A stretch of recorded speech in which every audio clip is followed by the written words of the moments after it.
So today we're going to be talking about controls on temperature throughout the atmosphere. And so we have a map of average temperatures in January for the entire planet. So you can see a few things to start off.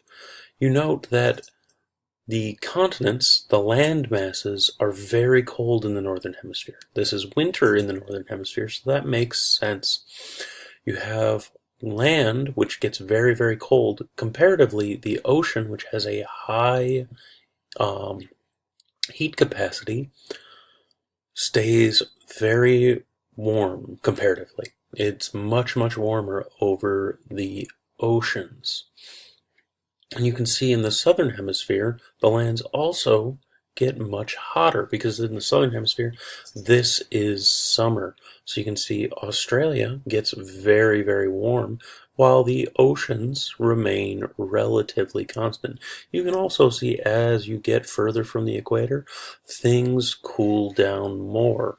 So the equator is very warm, and you can see, especially over the ocean, just a nice steady progression towards colder temperatures, and that gives you a few of your controls on heat, specifically land mass, location, water versus land, latitude. Those are two very big ones.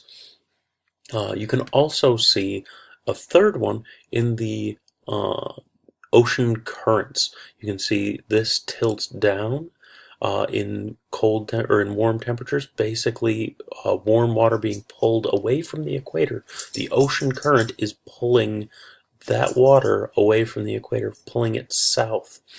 So ocean currents also play a role.